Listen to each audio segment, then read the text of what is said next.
In today's video, we are reviewing this bad boy right here, which is the Air 3S, the big brother to the Air 3. A lot of things that are new in here. We have a new look, we have new features, we have intelligent flight modes. We also have a new controller, this thing right here. We have a new battery and then LiDAR for obstacle avoidance. So let's get to it.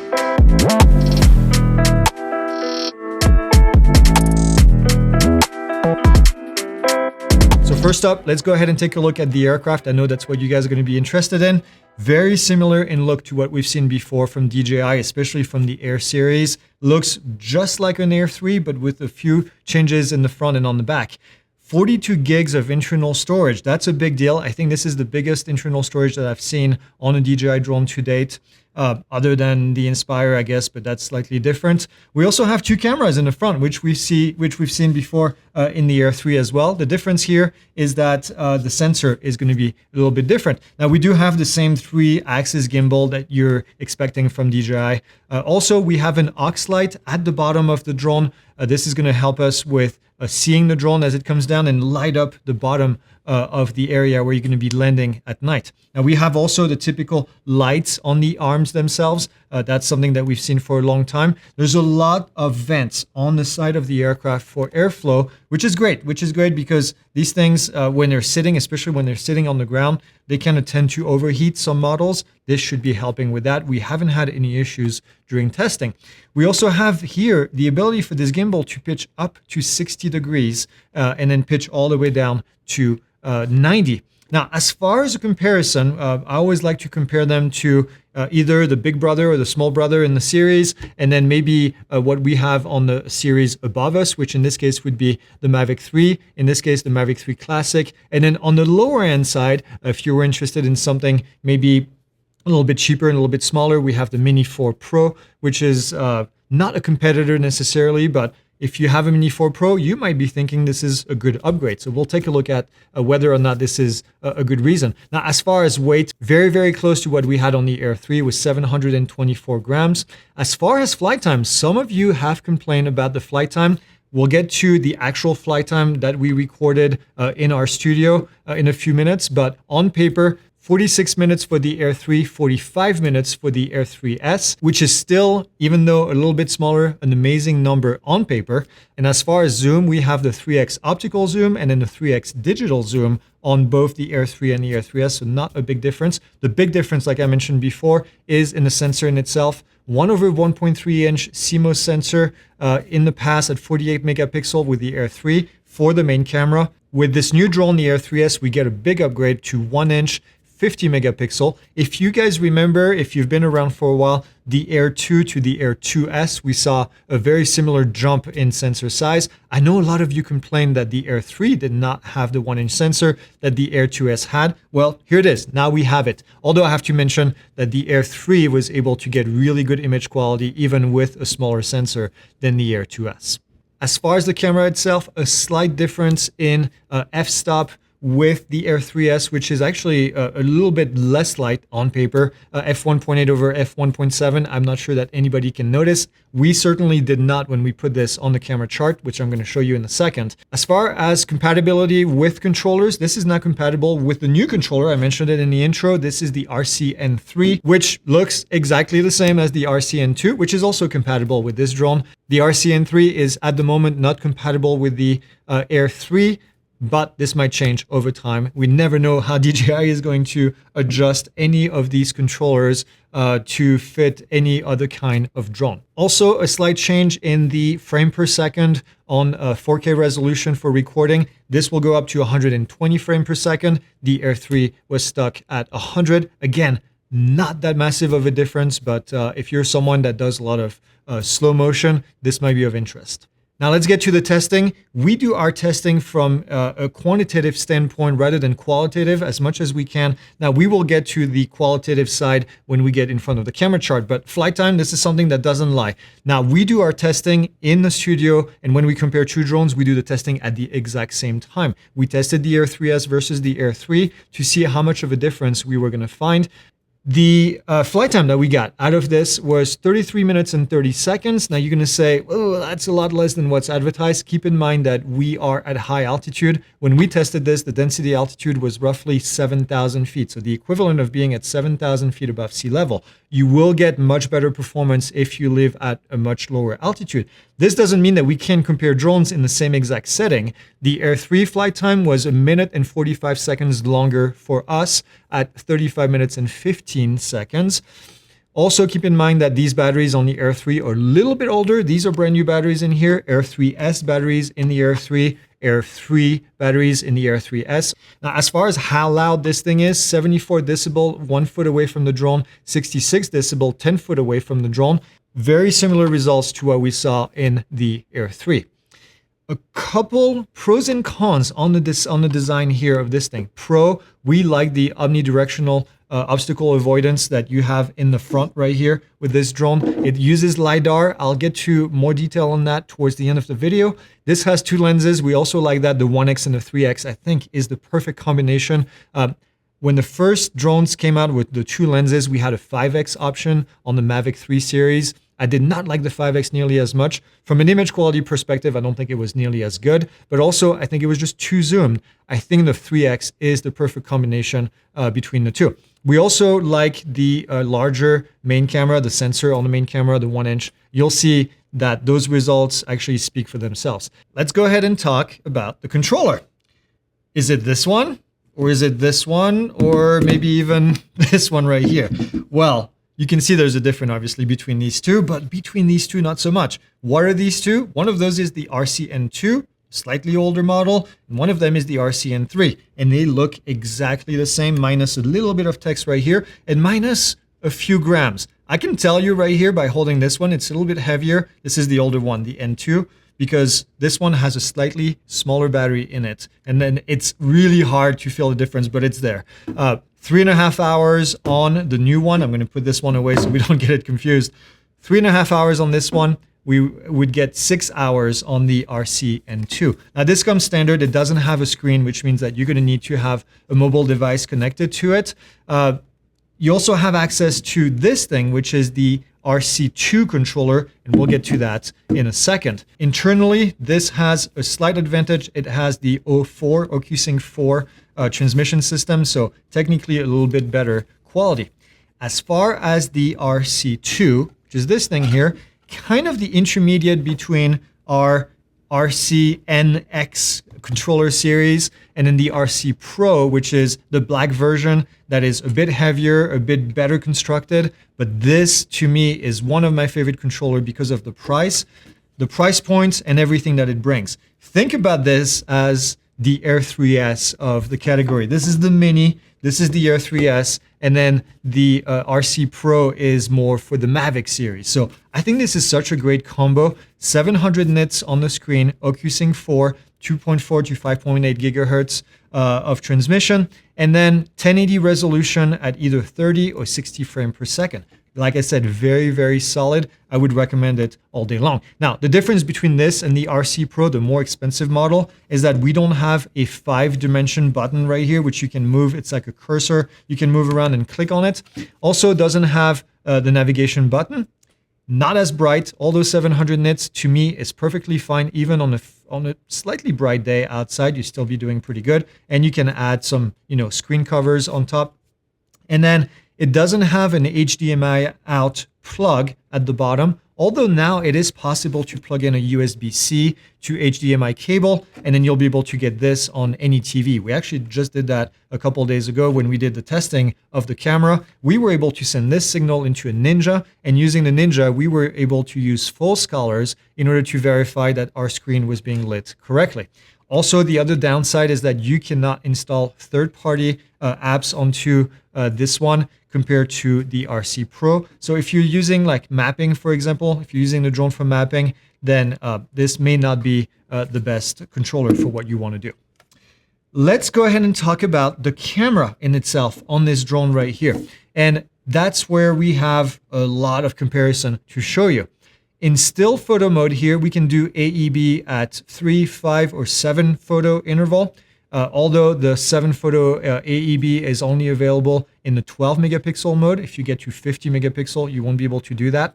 We have time shots, we have burst, and then we have the ability to record in JPEG, RAW, or both of them combined at the same time, which is pretty standard these days. Very important note here, the settings that we're about to discuss for the photos and the videos are available in the 1X and the 3X, which wasn't the case before, so that's a big deal. And also we have intelligent flight modes here, like the quick shot and master shot, etc. These are also available in the 3X mode, which I think is a nice touch from DJI. Thank you for doing that. We put this through our camera chart. We have a camera chart, we put it on the board, we light it up nicely, we make sure it's lit up correctly, and then we take pictures. And this time we did it with the Air 3S and the Air 3. We did it with the same exact lighting. We did 2 sessions with each drone at 1X, at 3X, at 48 megapixel, 50 megapixel, and at 12 megapixel. So we did quite a few photos in here, and at all different ISOs, and I'm going to show you the results. This is our camera chart right here, and the little circled areas that you see is where we are going to zoom in. Now this camera chart is fairly massive. It's highly precise in its printing. We used professional printing to have this. It's printed on a nice piece of metal and with a white background, so it's really easy for us to see where the camera is struggling. There are a few areas where we call it a torture test because it puts the sensor really to the test, and you'll see what I'm talking about in a second. So let's get started with just the Air 3S, and then at the end we will compare the results to the Air 3 for the same exact settings, and then you can make a judgment. This is the qualitative portion of the review where you look at it, you can probably see something that you like better than another, but I'm going to let you decide. I'm going to tell you my opinion, but you can also make up your own. And first, right off the bat, on all of these, we have the 12 megapixel at the top of the image and the same portion of the camera chart at 50 megapixel at the bottom. Remember that the 50 megapixel, this sensor is a 50 megapixel using quad buyer. They combine, it's called pixel binding. They combine pixels to make a 12 megapixel image. We tested this at the 1X and at the 3X. At 3X, the camera is 48 megapixel, not 50, so there'll be a slight difference here. But the 12 megapixel is the same on both cameras. And then from here, what we also did is we tested all the way from 100 ISO to 3200 ISO. Please note that there is a 6400 ISO that is only available in 12 megapixel. We did not include it in here, obviously, because we can't compare it to 50 megapixel because it's just not available. 3200 ISO is plenty of ISO for most people unless you're doing some night shots. And right off the bat, what you'll notice is the difference in sharpness between, at all ISO, between the 50 megapixel and the 12 megapixel. I think we have a clear winner here at 50 megapixel, a lot sharper, less chromatic aberration than we see at 12 megapixel, and that's all the way across. You can see on the 12 megapixel that we have a few artifacts that start to show up. I have to say that this region of the chart is really small, and these lines are very closely gapped. We have not seen a camera until today that was able to get as much detail on those as the Air 3S has. Even the Air 3, you'll see the big difference. Usually the top of that line is just a big bulge of data because the lines are so close to each other that the drone is just not capable of doing it. At 3X, we noticed that the image is not nearly as sharp, and that's because we're just further away from the chart, which makes sense. Chromatic aberration is visible on both the 12 and the 48 megapixel here, although I think the 48 megapixel still handles it a little bit better, and the image is a little bit sharper. Even at higher ISO, I think it's still a clear winner here for the 48 megapixel. Now here's a different portion of the camera chart where we start to see a bit of a difference in treatment once we get to 800 ISO. And this is something that we've seen before with other drones as well, is that from ISO 100 to 400, the 48 megapixel or 50 megapixel does better than the 12 megapixel counterpart. But once we get to a higher ISO, the 12 megapixel seems to be doing a little bit better. Although I will let you judge here, I don't think there is necessarily a clear winner on this portion of the chart. Now, when we get to 3X, also you can see that the pictures, the colors are a bit more washed out, which is expected because the sensor is not as big and we're a lot further away from the subject. But Again, you can see slightly different treatment. The 12 megapixel is always a bit softer than the 48 megapixel as far as the details. But when we push to 3200 ISO, a bit more noise, I think, on the 48 megapixel. But again, fairly comparable in this case. I would still pick personally the 48 megapixel here at all ISOs. Here is where it gets really interesting. 12 megapixel, 50 megapixel at 1x on this portion of the chart. What we've noticed is that in the yellow and the green and the blues, the performance is really good. You can see how sharp it is. You can also see that the 50 megapixel is a bit sharper, I think, on all different ISOs. But once we get into the purple, the magenta, and the red colors, that the performance gets destroyed on both of them. I don't know why this purple line, which is really sharp on our actual print, the camera has a lot of hard time to do this. I'm sure it has to do with the RGB sensor. It probably has to do as well with the fact that purple is not a super common color that's being recorded out there. I don't know. I don't really know what it is, quite frankly. You notice once we get also to 3200, the 50 megapixel falls apart, I think, quicker than the 12 megapixel, which goes back to what I said before. 100 to 400, use the 50 megapixel. Higher ISO, use the 12 megapixel. Once we get to 3x, it's even more pronounced. You can see that the letters are barely readable on the red and the purple, although they're still fairly sharp on the yellow and the green. The yellow has turned a bit more green once we've switched to the 3x, but on both the 12 and the 48 megapixel. But again, this is from quite a distance. You have to keep that in mind. We can't expect the same results as we get from the 1x camera.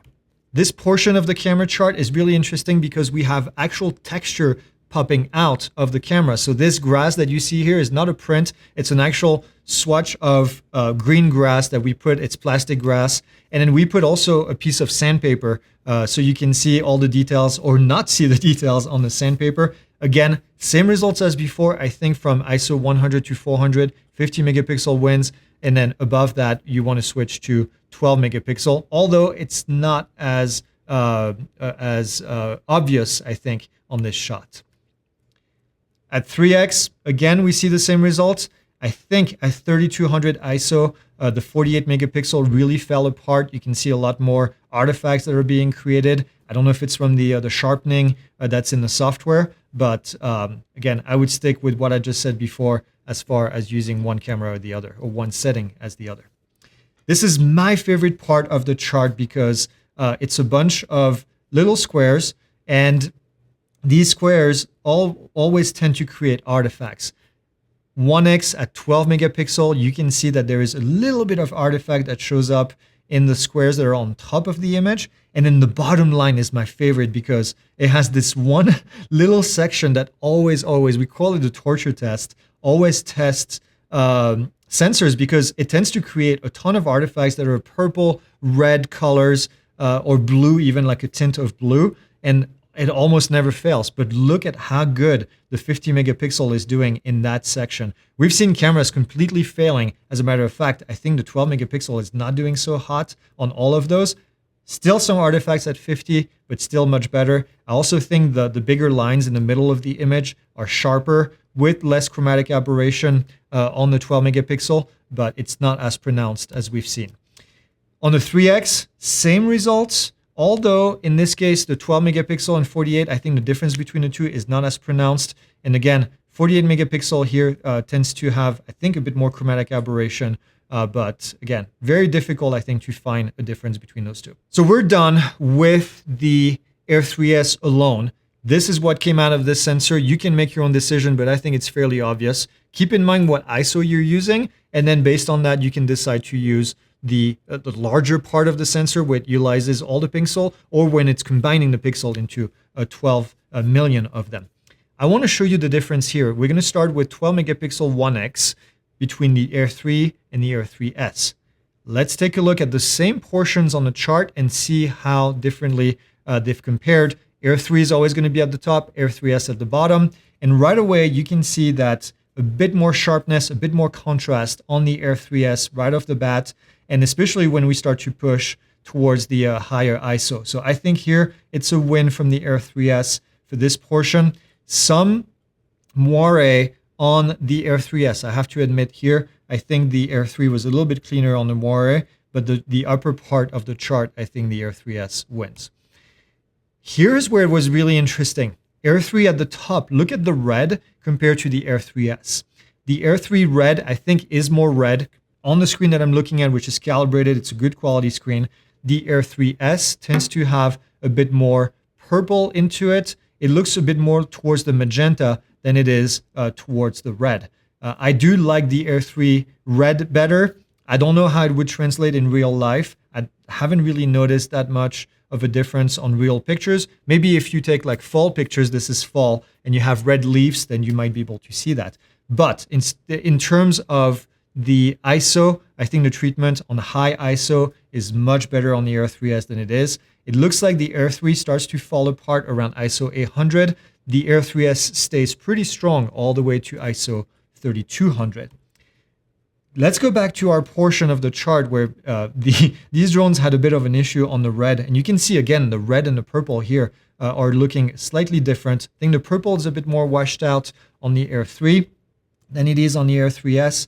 But again, at higher ISO, I think the Air 3S wins. And that has to do with the bigger sensor. Bigger sensor with almost the same number of pixels. Well, actually the same number of pixels means that these pixels are a bit more spaced out, which means that they don't overheat at higher ISO, which creates less noise, which is exactly what we see here. So I would pick the Air 3S again, especially for higher ISO. A bit more sharpness, a bit more contrast, I think, on those letters, especially on the green and the yellow here, you can see quite a bit of a difference.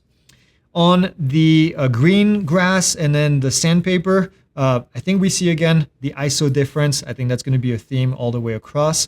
Not much to add here. And then lastly, on the torture test section, interestingly, the Air 3S has more chromatic aberration on that bottom row than we would see on the Air 3. But I think sharper image on the Air 3S and then also a bit more contrasty on the blacks. So I would still pick the Air 3S in this case. Now let's go ahead and take a look at the 3X camera with the 12 megapixel between the Air 3S and the Air 3. And really the theme here, I'm going to go fairly quick through these because I don't think that there is any difference. I think they're using the same sensor, the same camera, and that hasn't changed. And that's a bit of a downfall, I think, for this drone. I would have liked to see a different treatment.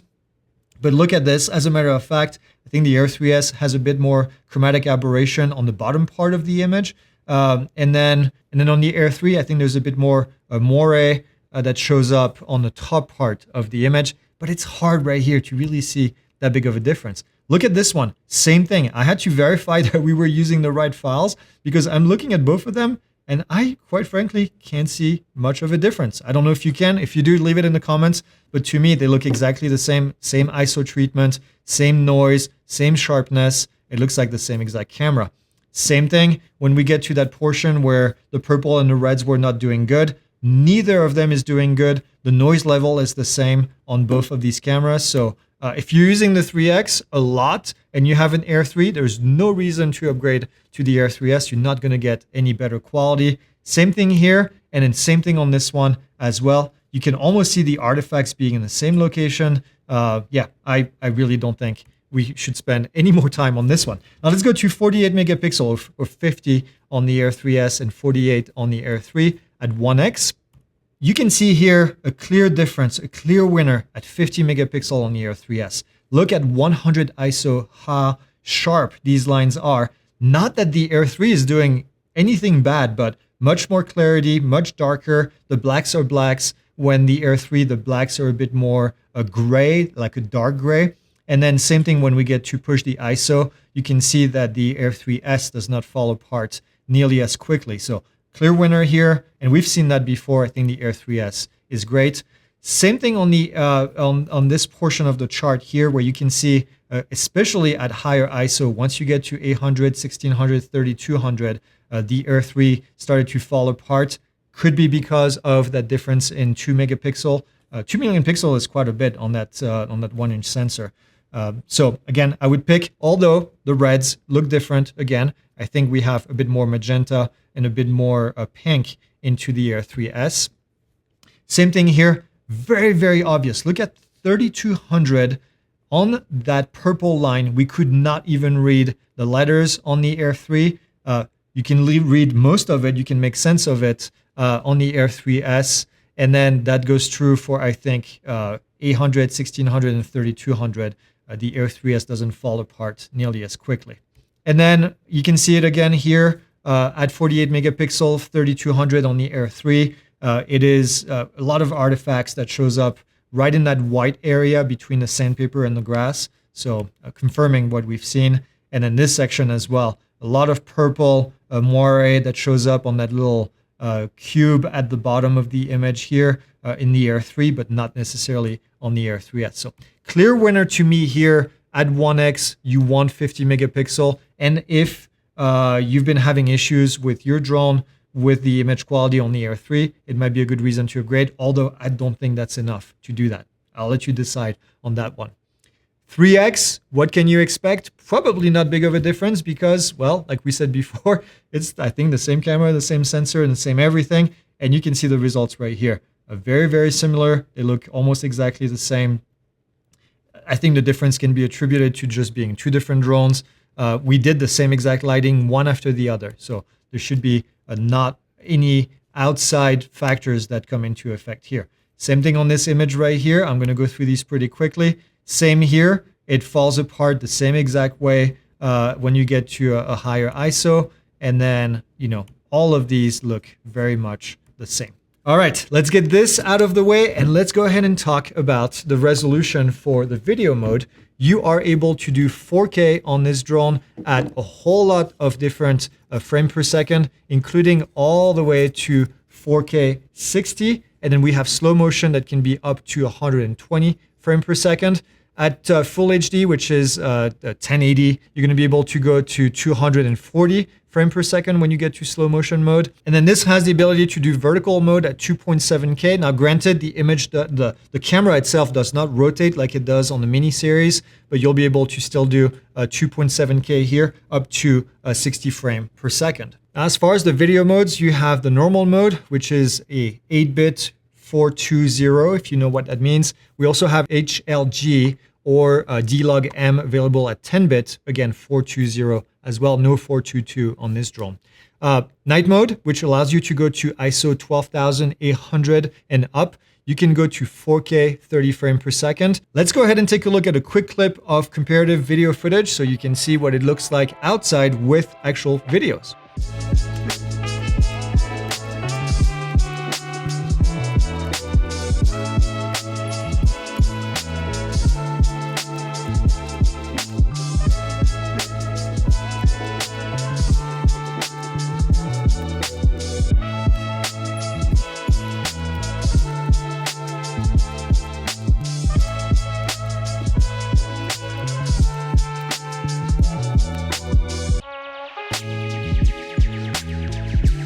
As far as master shots and quick shots, we have not really seen any changes in here. These have been standards with the last couple drones. If you're not familiar, the master shots allow you to kind of let the drone record a specific type of shot that might be looking better than if you did it by hand. And then quick shots, just the ability to do some of these quick movements and record them. We have hyperlapse and we also have pano mode. Now in panoramic mode, we have a new addition here, but I'll read you the other ones first. We have the vertical mode, which takes several panos to make a nice vertical long photo. We have wide, which is the opposite of vertical, going out this way. We have 180, which takes 180, and then we have the sphere, which takes a bit more, and it takes up and down as well when you combine basically vertical and wide to make an entire sphere. The last one is really cool addition, DJI, which is the free mode. And what you do is instead of being stuck with wide or 180 or whatever, you can make your own panorama. So you'll take one picture in one corner of where you want the panorama to start and one picture at the end, and the drone is going to fill in between by taking as many pictures as needed. So it's kind of a custom size panorama. I'm kind of glad they added this. I've found it sometimes frustrating because I don't want to do just like 3 pictures. I maybe wanted to do 4 or 5 of them, but also didn't want to do a full 180. So now this gives you the ability to shoot exactly what you want to shoot. As far as quick shots, we have 6 of them. We have Droney, Helix, Rocket, Circle, Boomerang, and Asteroid. These are the ones that we've seen on DJI drones for quite a while now. And as far as hyperlapse, you have 4 different modes. You can do a free hyperlapse where you can move whichever way you want. You can do a circle, you can do a course lock, and waypoint. Again, these are the same if you have had an Air 3 or even a mini series, the later mini series, you have the ability to do these. As far as safety features, there's a couple of things in here that are important to mention. We have APAS 5.0. Although this is the same version that we've seen before, APAS allows you to avoid obstacles that may be in front of you. So you have the ability to go towards an object, and then the drone is going to avoid by going either to the side or going on top or underneath it. Works really, really well.